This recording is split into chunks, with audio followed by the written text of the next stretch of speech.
ជំរាបសួរបងប្អូននេះជាប្រធានបទមួយទៀតតកតងនឹងអេពីសូតដែលមាននៅក្នុង channel របស់ខ្ញុំដែលបងប្អូនឃើញហើយ channel នេះគឺឈ្មោះថាមហោសុតបងប្អូនសង្ស័យអានឈ្មោះ channel មិនរួចផងបងប្អូនអ្នកខ្លះអានអត់រួចមែនហ្នឹងបងប្អូនប៉ុន្តែឈ្មោះអង្គជីវិតអក្សរឡាតាំងនេះគឺមហោសុតបងប្អូនហើយនៅក្នុងអេពីសូតមុនគឺខ្ញុំនិយាយពាក់ព័ន្ធនឹងគូស្វាមីភរិយាហើយផ្ដោតទៅលើការជ្រើសរើសតើគួរជ្រើសរើសបែបណាឬក៏គួរជៀសវាងបែបណានៅក្នុងអេពីសូតថ្មីនេះត្រូវជាអេពីសូតទី7គឺនិយាយអំពីស្នេហ៍មិនឈ្នះស្និទ្ធអញ្ចឹងបងប្អូនធ្លាប់លើឲ្យពាក្យហ្នឹងនៅក្នុងបទចម្រៀងក៏មានហើយរឿងក៏មានចំណងជើងបែបនេះដែរបងប្អូនណាប៉ុន្តែនៅក្នុងការបកស្រាយឬក៏អត្ថន័យនៃរឿងក៏ដូចជាបទចម្រៀងហ្នឹងគឺវាផ្សេងគ្នាហើយការបកស្រាយទៅតាមន័យអក្សរសាស្ត្រក៏ផ្សេងទៅតាមនោះដែរបងប្អូនបងប្អូនខ្លះអាចមិនធ្លាប់ឮទេពាក្យហ្នឹងគេបកស្រាយថាម៉េចអានោះគឺជាការបកស្រាយផ្សេងណាបងប្អូនការយល់ក៏ផ្សេងគ្នាដែរហើយតាមការសិក្សារបស់ខ្ញុំគឺធ្លាប់បានលើការបកស្រាយនេះតាមរបៀបរបបឬក៏បែបផែននៃខ្លឹមសារដែលមាននៅក្នុងវចនានុក្រមខ្មែរយើងក៏មានដែរបងប្អូនពាក្យស្នេហ៍ហ្នឹងបងប្អូនទៅរកមើលអាចឃើញហើយគេមានបញ្យលនៃចាស់ឡើងគឺមានខ្លឹមសារស្នេហ៍មិនឈ្នះស្និទ្ធយើងហៅថាជាពាក្យទំនៀមខ្មែររបស់យើងស្នេហ៍នេះមានយើងអាចមានន័យតាមពាក្យបច្ចេកស្ដែងហ្នឹងស្នេហ៍ខ្មែរយើងថាស្រឡាញ់បងប្អូនឬក៏ពាក្យបាលីថាស្នេហៈហើយคล้ายមកស្នេហ៍ខ្មែរស្រឡាញ់ដែលស្រឡាញ់នេះគឺក្នុងន័យមួយទៀតក្នុងន័យមួយទៀតបងប្អូនមួយទៀតពាក្យថាស្នេហ៍មិនមែនពាក្យស្រឡាញ់ខ្ញុំអធិស្ឋានពាក្យថាស្នេហ៍ក្នុងន័យមួយទៀតគឺជាគេហៅទុវិជ្ជាមួយប្រភេទដែលធ្វើឲ្យមនុស្សស្រឡាញ់គ្នាបងប្អូនធ្លាប់លើកទេគេថាដាក់ស្នេហ៍មានន័យថាដាក់មុនរាយមុនបែបណាឲ្យមនុស្សម្នាក់ទៅស្រឡាញ់មនុស្សម្នាក់ទៀតដោយការដាក់ស្នេហ៍នោះឯងបងប្អូនអានោះក៏ឈ្មោះថាស្នេហ៍ដែរអញ្ចឹងអានោះស្នេហ៍គឺជាវិជ្ជាឬក៏មុនវិជ្ជាមួយប្រភេទដែលហៅថាទុវិជ្ជាគឺវិជ្ជាមិនល្អទេមានន័យថាការដាក់ស្នេហ៍បែបហ្នឹងគឺមិនល្អទេហើយមួយទៀតស្នេហ៍ហ្នឹងមានន័យថាស្រឡាញ់ដូចរវាងបុរសនិងស្ត្រី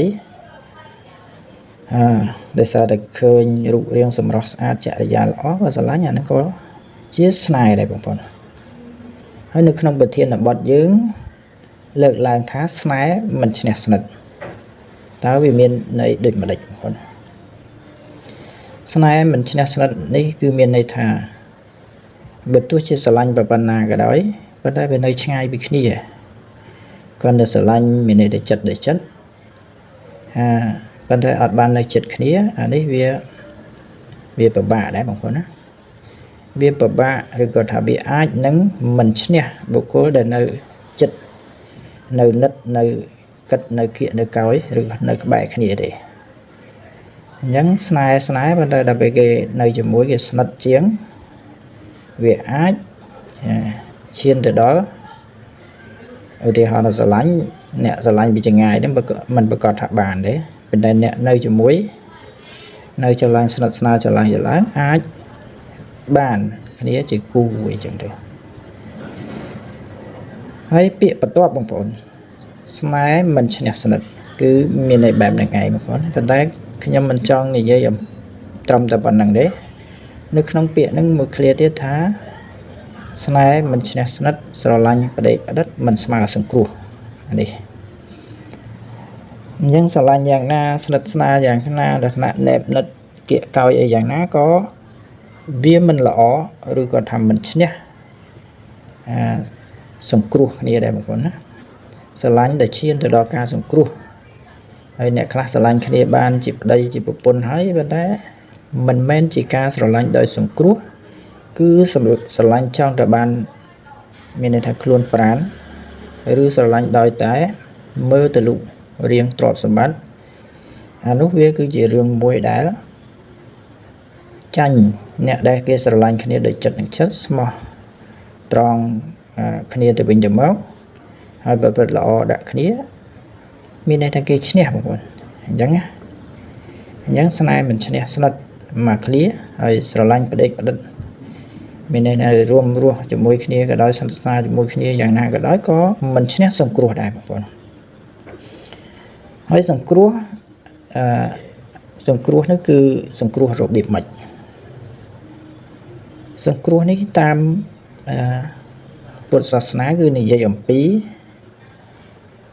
សង្ឃហធម៌បងប្អូននិយាយហៅថាធម៌សង្គ្រោះរវាងស្វាមីនិងភរិយាអានេះខ្ញុំនិយាយឈានទៅដល់ស្វាមីភរិយាចឹងបងប្អូនដោយសារស្រឡាញ់ក្នុងទីនេះយើងបដោតទៅលើស្វាមីភរិយាទេហើយបើស្រឡាញ់បែបលេងសើចរឿងរ៉ាវនៅក្នុងសង្គមផ្សេងដែលមិនទាន់ឈានទៅដល់គូស្វាមីភរិយាបងប្អូនស្ដាប់វីដេអូនេះមិនត្រូវទេប៉ុន្តែបើស្ដាប់ក្នុងន័យថាស្រឡាញ់គ្នាក្នុងន័យកសាងដៃគូអនាគតអាចស្ដាប់នៅវីដេអូនេះត្រូវបងប្អូនអញ្ចឹងនេះខ្ញុំសូមនិយាយអំពីការសង្គ្រោះរបស់ស្វាមីឬក៏ប្តីទៅដល់ភរិយាតើសង្គ្រោះមានចំណុចអ្វីខ្លះទៅឈ្មោះថាសង្គ្រោះភរិយាបងប្អូនមានន័យថាជួយដល់ភរិយានឹងជួយតាមរយៈអីឬក៏ផ្ដល់អ្វីដល់ភរិយាទៅឈ្មោះថាឈ្នះអស់ស្នេហាឬក៏ឈ្នះអស់សេចក្តីស្រឡាញ់ដែលបានត្រឹមតែស្រឡាញ់តែចិត្តហើយស្រឡាញ់ត្រឹមតែរូបកាយមានន័យថាស្រឡាញ់ឈ្មោះថាស្រឡាញ់ប៉ុន្តែអត់បានជួយសង្គ្រោះនោះអញ្ចឹងសង្គ្រោះនៅក្នុងទីនេះទី1គឺសង្គ្រោះដោយការនិយាយពាក្យសម្ដីពីរោះវិសាបងប្អូនណាបងប្អូនចំណុចហ្នឹងប្រពន្ធច្បាស់ណាស់ហើយ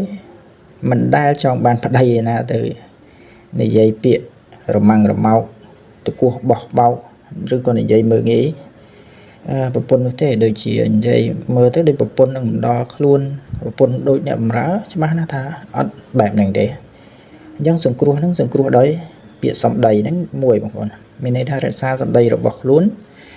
ទោះជាខឹងយ៉ាងណាក៏បុរសនឹងត្រូវរក្សាដោយប្រើពាក្យសម្ដីសមរម្យក្នុងនាមជាបុគ្គលដែលក្នុងភាពជាបុរសហើយជាស្វាមីហ្នឹងហើយគេនិយាយថាលើកតម្កើងប្រពន្ធនឹងឯងឲ្យបានខ្ពស់មុខខ្ពស់មាត់បងប្អូនមិនយកប្រពន្ធមកដោយធ្វើជាអ្នកបារើខ្លួនហើយអាហ្នឹងកើតទេប្តីសង្គ្រោះប្រពន្ធគឺមិនមែនសង្គ្រោះបែបហ្នឹងទេមានន័យថាសង្គ្រោះដោយលើកតម្កើងប្រពន្ធប្រើពាក្យសម្ដីពីរោះភាសាចំពោះប្រពន្ធបងប្អូននេះចំណុចទី1ហើយសង្ឃឹមថា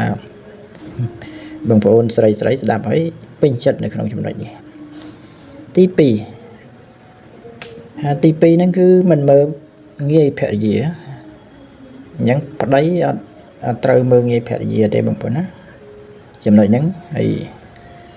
បងប្អូនជានារីច្បាស់ជាមិនចង់បានទេបើប្តីមើលងាយភរិយាអញ្ចឹងនេះជាចំណុច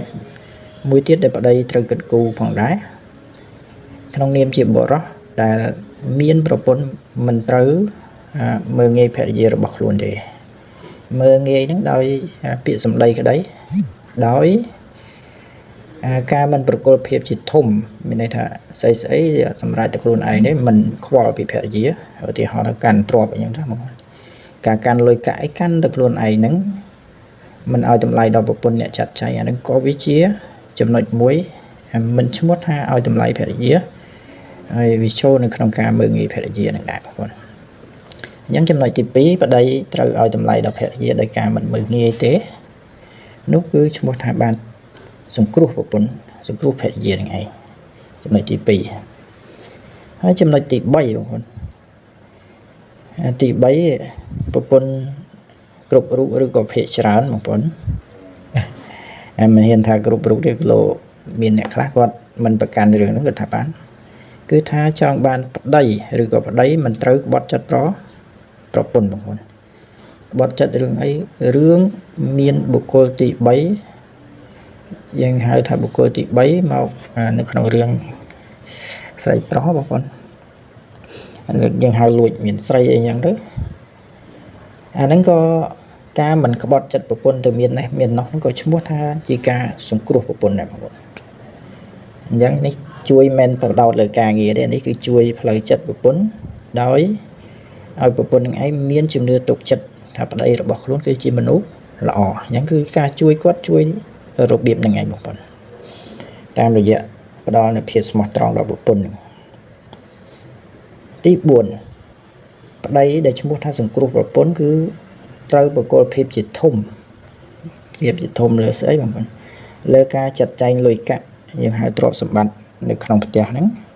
ឲ្យប្រពន្ធហ្នឹងជាអ្នកគិតគូរកាន់កាប់ឬក៏ចាត់ចែងយ៉ាងណាអាស្រ័យលើប្រពន្ធនេះផ្ដល់តម្លៃដូចខ្ញុំនិយាយពីចំណុចទី1អញ្ចឹងគឺឲ្យតម្លៃដល់ប្រពន្ធហើយគាត់អាចមានសិទ្ធិកាន់កាប់ប្រើប្រាស់ទ្រព្យសម្បត្តិចាត់ចែងអីបានណាបងប្អូនមិនមែនដូចគេថាទុកស្រីប្តីកាន់លុយហ្នឹងបងប្អូនអានឹងកាទេអញ្ចឹងមានន័យថាឲ្យគាត់ចាត់ចែងលុយកាក់ចាយវាប្រចាំថ្ងៃអីស្អីស្រេចទៅលើគាត់ហ្នឹងបកគលភាពជាធំឲ្យគាត់ហ្នឹងក៏ឈ្មោះថាជាការសង្គ្រោះដល់ប្រពន្ធណា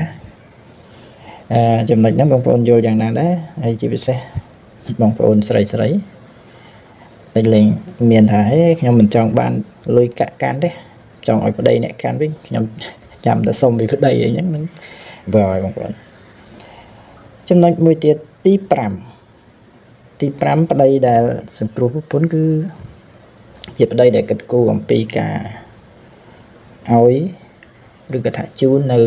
គ្រឿងអលង្ការដល់ប្រពន្ធ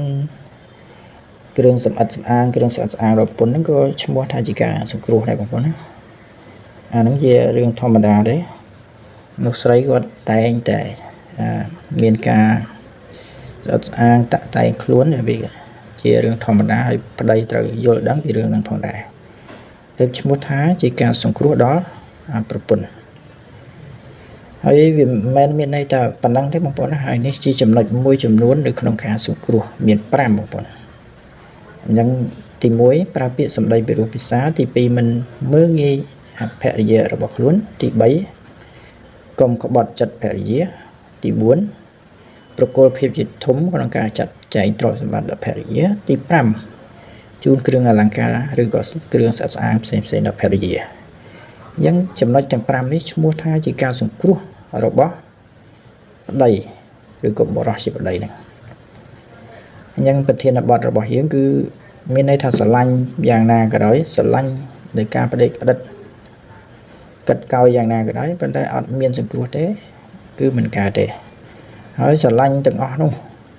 ស្រឡាញ់ដោយចិត្តក៏ដោយស្រឡាញ់ដោយការណែបនិតរូបរាងកាយយ៉ាងណាក៏ដោយប៉ុន្តែស្រឡាញ់ទាំងអស់នោះគឺមិនឈ្នះស្រឡាញ់ដោយការសង្គ្រោះគ្នាទៅវិញទៅមកទេបងប្អូនណាមានន័យស្មោះត្រង់នឹងគ្នាមិនក្បត់ចិត្តគ្នាទៅវិញទៅមកហើយជួយគ្នាទៅវិញទៅមកទៅធ្វើអីគ្រួសារមានសុភមង្គលនោះទៅជាសេចក្តីស្រឡាញ់ដែលឈ្នះសេចក្តីស្រឡាញ់ផ្សេងទៅទៀតបងប្អូនអញ្ចឹងបងប្អូនចង់ស្ដាប់តើប្រពន្ធសង្គ្រោះប្តីវិញដោយមានចំណុចណាខ្លះបងប្អូនអាច comment បានបើសិនបងប្អូនចង់ស្ដាប់ខ្ញុំនឹងធ្វើនៅវីដេអូមួយទៀតគឺនិយាយអំពីប្រពន្ធវិញម្ដងបងប្អូនមិនស្ដាប់វីដេអូខ្ញុំក៏បានបងប្អូនអាច search នៅតាម YouTube ក៏ដូចជាបណ្ដាញសង្គមនឹងមានធម៌ឬក៏ចំណេះដឹងខាងពុទ្ធសាសនាគឺមានសរសេររៀបរាប់ហើយថាតើភរិយាសង្គ្រោះប្តីដោយចំណុចណាខ្លះសូមអរគុណបងប្អូនដែលបានតាមដានស្ដាប់នៅខ្លឹមសារនៃអត្ថន័យស្នេហ៍មិនឈ្នះស្និទ្ធស្រឡាញ់ប្តីប្រឌិតមិនស្មើសងសង្គ្រោះបងប្អូនសូមអរគុណសូមជម្រាបលា